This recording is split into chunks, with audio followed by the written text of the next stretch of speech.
everybody, and welcome to a brand new installment of Nintendo World Report at Night for February 10th, 2016. I am your host, Alexander Kalafi, and today I am joined by one Donald Terrio. Man, Monday had a lot of bad news. Oh. You put me in a shitty mood. Why would you do that, man? We're doing a show here. You gotta remind me that Game Trailers isn't around anymore. What's more telling, the fact that Game Trailers went down, or the fact that Game Trailers went down and then 90% of us forgot that Game Trailers went down immediately after? It's weird that I've never visited. No, I mean, I've been thinking about it pretty consistently.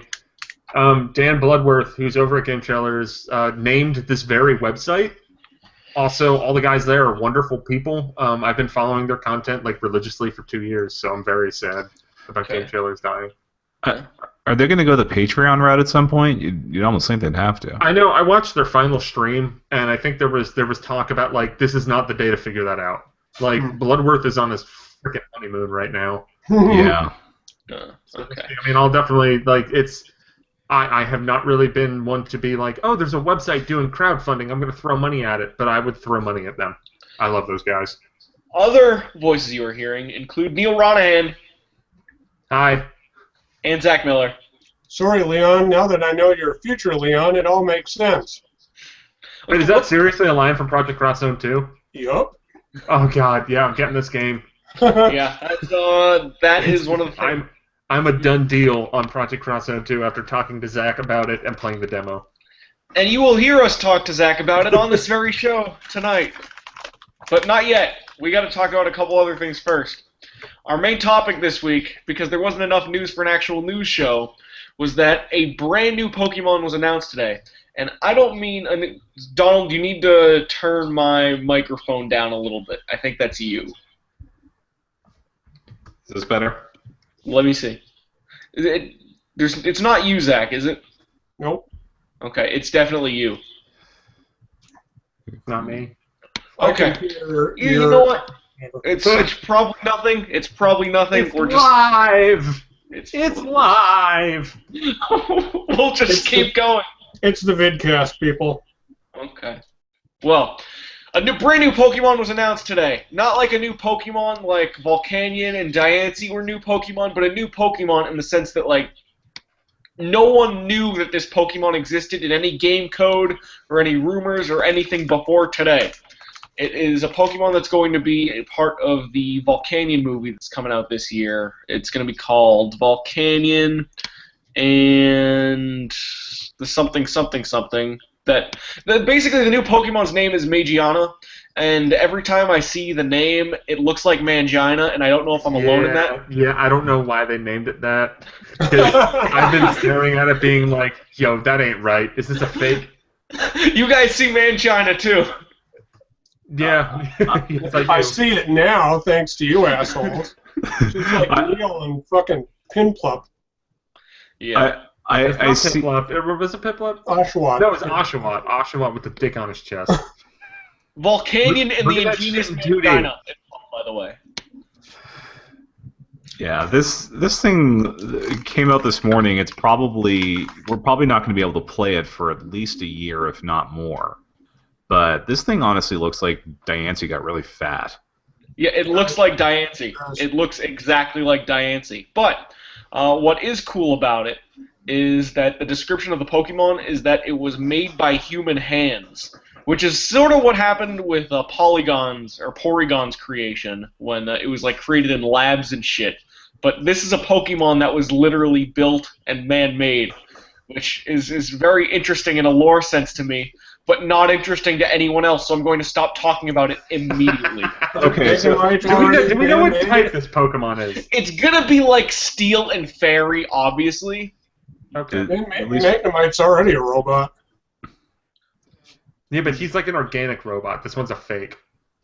Yeah, magnets. How do they work? But yeah, and if this thing is man-made like Porygon, does that mean the movie's going to cause seizures? Because we've been down this road before. We can only hope. It was made over 500 years ago, the Pokemon was. And basically the plot of the movie is that Volcanion's chasing Mangina, who has a secret. That's basically Yeah, man, China does have a secret. It's Volcanion and the ingenious Mangina. That's all we really know about it. The only speculation I can't we wait have, to get that Pokemon in a game and name it. And They've introduced a censor on names for Pokemon, so I don't think that's going to fly anymore. Dude, I think Magiana can work. Just put an That's S. not a B. I've gotten around Pokemon censors before. It's Actually, doable. it is a D. I mean a V on a D. but the only reason why this is actually interesting is the speculation for Gen 7. Whatever that ends up being, this is probably going to be a legendary in the sense of like Manaphy or other Pokemon. I think the reason why no Pokemon game came out last year is because they're putting all their effort into a brand new Pokemon game that will be released alongside Nintendo's next handheld. Not necessarily at launch, but maybe like a Super Smash Bros. Melee or Pikmin 1 situation where it's like a few months after. That would be an awful short turnaround, considering we're still expecting the third version for the current generation on the 3DS sometime this year, aren't we? Which was never announced. All right. So this whole Pokemon Z thing, was there ever actually any water to those rumors, or is it just people being like, no, man, there's got to be a third version? There's people saying that. And, like, Junichi Masuda has straight up said it will not be Pokemon Z. But, like, we don't know what that means. Okay, so Masuda said that. Like, the dude who runs the franchise said that. Yet all I hear are people being like, man, I can't wait until Pokemon Z. It doesn't necessarily have to be called Pokemon Z. Like, we don't know if that's a name thing or if it actually means, like, in essence, we're just going to skip that this time around. It's going to be called Pokemon V. Well, the only issue is they've got a version of the anime running right in Japan right now, and it's going to start airing here soon. That is centered around is in the same region as X and Y, but has new Pokemon that are new forms of existing ones. So they're figuring at some point Squishy has to be playable, and it's probably going to be in a third version or sequel, sort of like Black 2, White 2. Right. And I hope it's not like Black 2, White 2, because those games were boring. I wasn't into those either, but a lot of people love them. Yeah, no, okay. I mean, I guess kind of making this to Pokemon talk that I can get more behind, other than making fun of a thing's name. Yeah. So I've seen a lot of people talking on Twitter and social media forums and stuff about how Black 2, White 2 is like their favorite in the series. And from my perspective, that's probably my least favorite Pokemon game that I've played. I've never played Ruby and Sapphire, and I haven't played Omega Ruby Alpha Sapphire, but I've participated in every other generation and remake generation. Yeah, Black 2 and White 2 were shit. Yeah, like I got really bored. It felt like it was something that I did over. Yeah, exactly. The fact that it was billed as a sequel didn't really work for me. The two series favorites, as far as I'm concerned, it's like just gauging the actual interest, is Black 2, White 2, and Soul Silver, Heart Gold. Those are the two that get the most love out of any games in the franchise. I disagree with both of those. I think Heart Gold, Soul Silver were sort of soulless remakes that were like bulky in content and were sort of like mechanically shat out by the Pokemon or by Game Freak. And Black 2 were the best of the remakes. Were Black 2, White 2 were kind of half-assed. In my opinion, the true answer for the known. That's my favorite, but the best, if we're going to make that distinction, is probably the original Silver Gold. Those are the ones that I think stand I'm going to agree with that. the most, even under nostalgia glasses looking back. That's why I like Heart Gold and Soul Silver so much, is because I guess I can kind of see where you're coming from with thinking that like it just felt like it was rehashing it, but that was like to make a comparison to Metroid Zero Mission. I felt that Gold and Silver are to Metroid as Heart Gold and Soul Silver are to Metroid Zero Mission. Ooh, at least 3. I like that. Although the original Gold and Silver is far better than the original Metroid. Yeah. That's not even a debate. And I'm the weird guy who likes the Black and White generation. Although I can see why Black 2, White 2 gets so much love because of the Pokemon World Tournament. Black and White are, I would say, top 3 for me. I would say it is like Ruby Sapphire, then Silver Gold, then Black White. Like I think Black White actually has the best story in the entire franchise, like by far. And I also like how Black White does the thing where you only get new Pokemon for a big campaign. Yeah. And I actually like the new Pokemon too. Yeah, even though it did have the ice cream cone, but like the ice cream cone was dumb in a charming way. Yeah. It wasn't just dumb. It was just like, well, that's okay, yeah, nice Pokemon, I get it. Yeah. There was a whole area I could just never get into it in black and white. Some big building, I don't know. There is something. Was it the hipster New Jersey area? Something like that. Yeah. Or no. There's the hipster area, and then the New Jersey's a bunch of cowboys. That's what the parallel is, I think.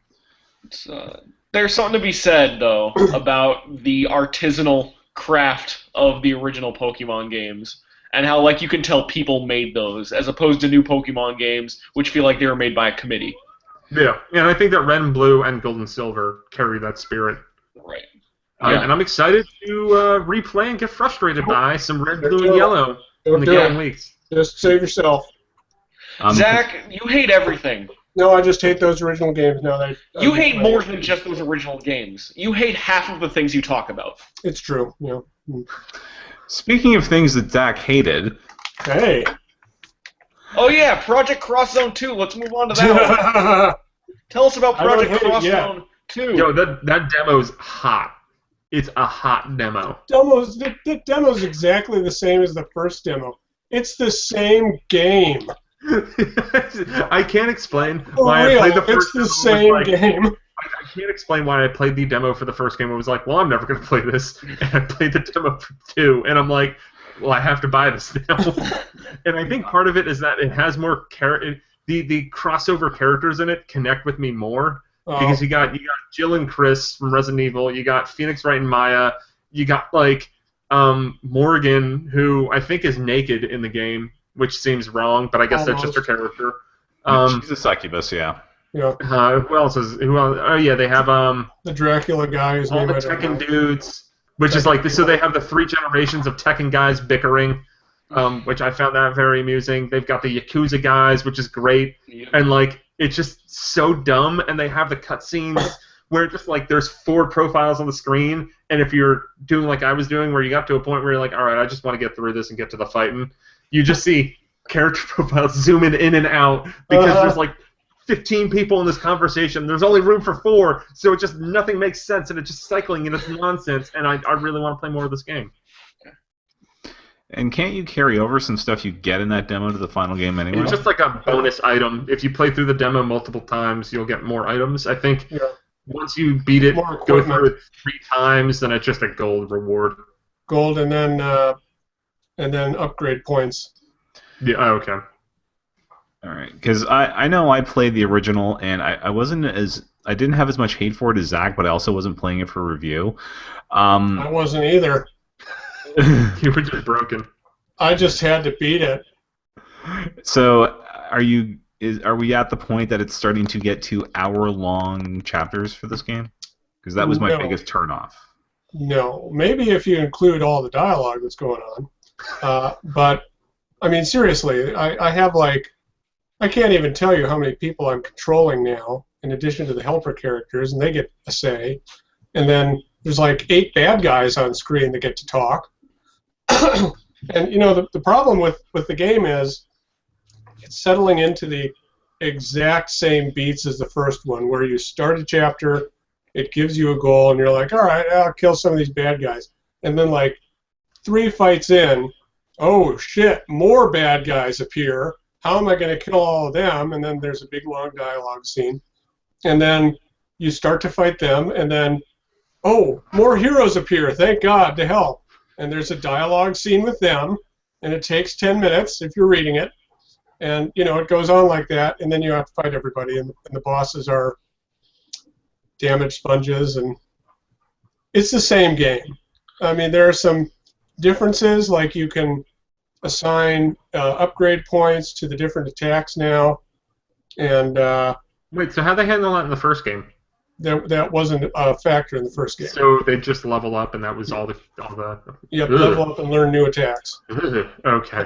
Here they level up, learn new attacks, and then you can use CP points, which you earn in battle, to upgrade your attacks. But the upgrades cost really a lot of CP points after the first one. So it kind of incentivizes you to use every character judiciously so that they can earn CP points. But there are some times where you just can't do it because one guy's way over here, and the bad guy's way over here, and you just can't get to them at the same time. Yeah, I noticed that even in the demo, that like how the maps were set up is that like, all right, so like the Tekken trio's over here, that's where all the enemies are, and you're basically going to have to spend 2 turns to get everyone else over there. Right. Meanwhile, the Tekken guys just destroy everybody and get all the level ups. Yeah, it's the same. That's how it worked in the first game, and that's how it works in this game. Real pretty and funny. Yeah, that's what I mean. I'm into this game. It looks so dumb, and I like.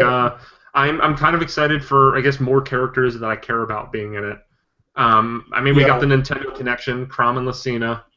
They both show up. They show up for 5 minutes in one of the intro levels, and then they're gone, and I haven't seen them since. Oh man, that sucks. But I know they show up because they're searching for an item. They're searching for the Fire Emblem, which has not turned up again, but I assume it will.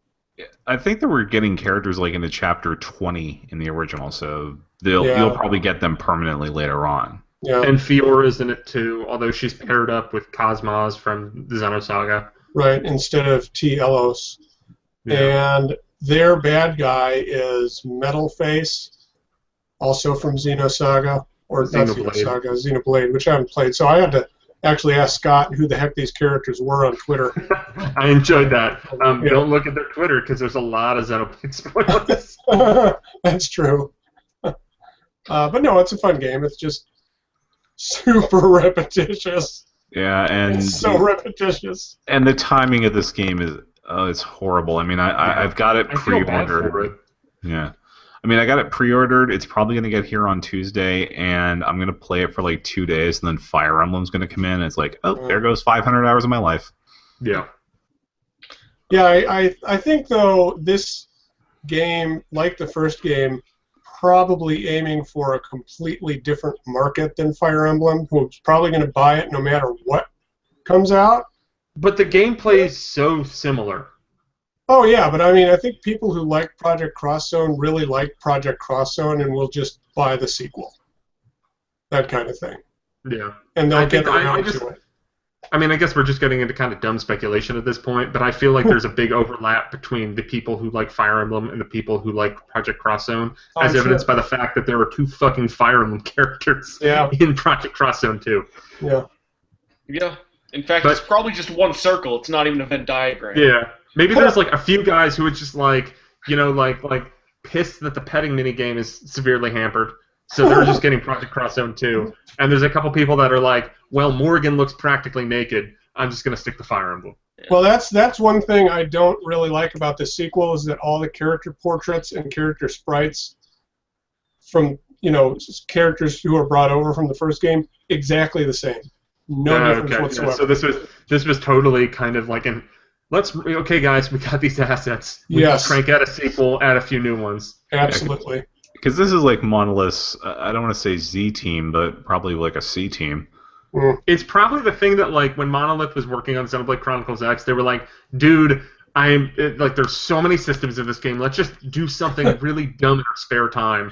And that was that's how Project Cross Zone came out. Maybe. It was just like them talking to people that they worked with over the years, being like, yo, man, can we put Sagata Senshiro into this game? Like, can we do that? It's like Ulala. Think we can get her to voice it? It's making me wish I was familiar at all with the Yakuza games because I don't know what the heck those characters are doing or saying. Those characters are really fun. They're really funny, but I'll bet they'd be funnier to me if I had played the games. Like one of those guys' special moves is just kicking the bad guy. He just kicks him like 4 times. Yeah, I know, Alex. You actually play the Yakuza games, don't you? They're like my favorite Sega franchise. Okay, Yakuza 4. Kazuma Kiryu and Goro Majima are the 2 Yakuza characters. The 2 best characters in that franchise. They chose the right 2. Yeah, there's a lot of good decisions at the right characters to include. Yeah. Okay, cool. Now I'm sure we just lost half our viewer base, but actually, it's grown. Yes. We have 4 people. Cool. Excellent. Then thanks, Zach. Let's maybe we'll talk about it next week too. We won't, but maybe we will. We'll talk about it next week when I do hate it. Okay. Yeah, our review should be up Friday. Okay. Yeah. Hopefully. So 2 more things. As long as Sure. I'm in the hospital tomorrow. I'll have nothing else to do. What? 2 more things to discuss. Donald, tell me about this GBA game coming out tomorrow for $5. Okay. The legendary Kururin. Please do not use the acronym for this on Twitter. It would just invalidate everybody. FKKKK. Yeah, it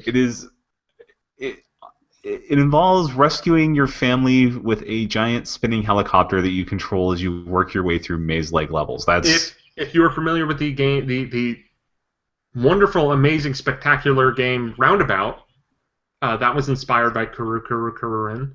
And also the stick part of Maboshi's Arcade, that stellar WiiWare game, also I think kind of inspired by Kururin. And Irritating Stick, yes. Yeah, so you're navigating this spinning stick thing through a maze-like structure. Before yesterday, or before this thing came out at about 2:30 this afternoon, the only thing I knew about it was that it was a trophy in Smash Brothers. Yeah, no, I've always heard the game is very good. I haven't had a way to easily play it, so I've just never thought about it more. I'm honestly really excited to play this tomorrow. Me too. I wish it were on the 3DS. Yeah, I would play it far more there. Yeah. Okay. There you go. There's your Kururin minute on Nintendo World Report at night. We'll be back with another Triple K minute next week. Yeah. And then our final topic, we got some Mario and Luigi Paper Jam impressions. I know Neal's played it. I know I haven't. Who else has? I have. Okay. I've not. All right, then I'm just going to let you boys go. It's Neal, you can have the first opinion. Okay, so I think we've talked about this in recent weeks. Love Superstar Saga, love Bowser's That Story. Reviewed Dream Team for this here website, gave it an 8 out of 10, and it was one of those things that, like, I wrote the review, and as I got further away from the review, I was like, oh man, like, that game was just really long and talky, and, like, there was good stuff in it, but it was like 20 hours too long. I kind of wish a game we just talked about. Yeah. Yeah. Actually, yeah, probably my thoughts on Dream Team are very similar to your thoughts on Project Cross Zone, the initial one. My thoughts on Paper Jam are that they basically were just like, okay, this is what people didn't like about Dream Team. Let's fix that. So it's a little bit shorter. I'm not at the very end yet, but I'm closing in on it. I'm about 20 hours in. I think I've probably got about 5 hours left. It's not overstaying its welcome quite yet. It might in the last few hours. It's a lot better paced. The story doesn't really get in the way as much as it did in Dream Team. Like, it's there. It's very simple, but it allows for a lot of fun situations, fun writing. It's a really fun game. Like Paper Mario, he adds a lot to combat and traversal, and it does feel like more of a mixture of Paper Mario and Mario and Luigi than I expected, because I kind of figured it to be like a Mario and Luigi game that just had like Paper Mario showing up out of nowhere, which is still the setup for it, but the gameplay feels a little bit more inspired than Paper Mario than I would have expected. The derided Toad hunts, the paper Toad hunts that everyone seemed to hate, that was like the one thing in the reviews that I saw constantly that people were like, this sucks. I actually think they're pretty fun. They haven't gotten that bad. Maybe like in the final 5 hours, it's just obnoxious. I have no idea. The one thing that does bother me, though, are the papercraft battles. I feel like those are entirely too drawn out, and they're just straight up not that fun. They're very repetitive, and outside of the spectacle of, like, look at these cool paper crafts, like, you say that, and then you're doing it for a half an hour, repeating menial things with a bad camera. But yeah, Paper Jam, thumbs up. Yeah, that's pretty much where I am. I mean, just wind it back a couple minutes. I mean, the Toad hunts are a nice change of pace from the exploration anyway. At least the ones that I've encountered about 7 or 8 hours in so far. The papercraft battles, like Neal said, they are kind of annoying, especially since it's just move out of the way, dash in, repeat for 15, 20 minutes. Oh. And yeah, and the bosses sometimes they take a long time before you figure out the pattern, at least for me, because, well, I suck at games. I'm seeing some people on social media saying that the ending does tend to drag a bit, but it can't be as bad as it was in Dream Team, where I think the biggest thing is that they've instead of forcing the tutorials all the time, you can jump into them if you want, but if you get the idea right away, you can just go on. They don't hammer it into your head that you have to go through this tutorial each and every time you get like a new bro attack or something like that. So that's a really big quality of life improvement for this game over Dream Team. If I just never buy this game and never play it, will I probably be okay? Yeah, you'll be totally fine. I'm sincerely enjoying it far more than I ever would have expected. But like, if you were like, man, I feel very satisfied after Bowser's Inside Story, there's not that much new here. Okay. Yeah. That's what I felt. Yeah. Yeah. No fawful. I would totally recommend it. Yeah, it's like there's this collection of like Nintendo games I keep in the back of my head of like I've never played them before, but if I really need to buy a game one day, like it's in that list. If you're ever like, I'm gonna be on an 8-hour plane ride. Exactly. I need something to start from the very beginning. Like there's a list. That's a flying to E3 kind of game, I think. Or PAX East. Or PAX East. Well, for you. For me, like, it'd be a driving to PAX East kind of game. Or for Alex, it's like, I don't know, I gotta get on the T. Yeah. I can walk to PAX East. It's true. It's like a 30-minute train ride and like a 10-minute walk. It's gonna be, assuming I can get my badge this year, but that's a whole other thing. Okay, that sounds like a show this week. It's a nice little something. What's everybody's favorite Game Boy Advance game? I'm gonna extend this shit. Because I'm still very amused by our top 10 list. Read it off real quick. Just remind me. So I'm looking for when this was initially posted. It was initially posted on June 12th, 2011. Both Zach and I were a part of this. My name is attached to the article. I don't remember anything about it. So here's this is the top 10 Game Boy Advance games as of 2011, according to the staff at the time of NintendoWorldReport.com. Number 10, Metroid Fusion. Number 9, Castlevania Circle of the Moon. Number 8, Fire Emblem. Number 7, Golden Sun. Number 6, Metroid Zero Mission. Number 5, Advance Wars. Number 4, The Legend of Zelda, The Minish Cap. Number 3, Mario & Luigi Superstar Saga. Number 2, WarioWare Mega Micro Games. And number 1, WarioWare Twisted. Those top 4 are out of order, but I think that's an okay top 4. I think if I were, I guess not including any other games that aren't on this list, I think Zero Mission would clearly be my number 1. I think Superstar Saga would be number 2. I actually think WarioWare Twisted would be my number 3. And Mega Micro Games wouldn't be too far behind. Like, those WarioWare games on Game Boy Advance are spectacular. I love The Legend of Zelda Minish Cap. Minish Cap is very good. I don't think it's the best Zelda game on Game Boy, though. Yeah, I have a lot of difficulty figuring out like a top 10 list for the GBA, just because aside from Pokemon and honest to God Fire Pro Wrestling 2, I really didn't play a lot of the GBA. My Game Boy Advance experience was probably similar to that, because when it came out, I think it came out when I was in middle school. And, like, I guess to put it in perspective about where I was in my life as a video game player, the 2 games I got at launch were Super Dodgeball Advance and Tony Hawk's Pro Skater 2. Both really good games. But let's just, like, put that in perspective. There were Nintendo games that came out that year. Now, I got Super Dodgeball Advance and Tony Hawk's Pro Skater 2. Never got Super Circuit. Never got Super Mario Advance 2. Or Super Mario Advance Super Mario Brothers 2. Like, I had a really weird experience with the Game Boy Advance because I was never that big of a portable guy until the DS. Yeah, I think the DS is a better system than the GBA. I agree. I think the DS, Yeah. there's a case that can be made for that being Nintendo's top 2 best systems ever. Sure. Game Boy Advance and DS? No. Not Super Nintendo and DS. Yeah. See, my thing with the DS, and this kind of came up recently. I think it was someone made some like bold claim about like I think the DS has Nintendo's first party lineup, and I actually kind of agree with that.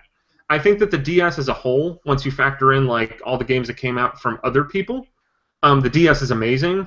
But I feel like the DS is lacking some of those knockout punches, mainly because what worked on that game were touch generations games, and that was the direction that Nintendo went in. Which at the time, like, don't get me wrong, like Nintendogs is pretty cool, Brain Age is pretty cool. Those aren't games I ever really want to go back to. Yeah, me neither. Whereas, I mean, the Super Nintendo, especially when compared to the DS, like, there are games that I go back to on the Super Nintendo, like, on a yearly basis, sometimes more frequently than that. Whereas on the DS, it's like, okay, maybe I want to replay, like, Dragon Quest V or Chrono Trigger, two games that, ironically, both came out on the Super Nintendo originally.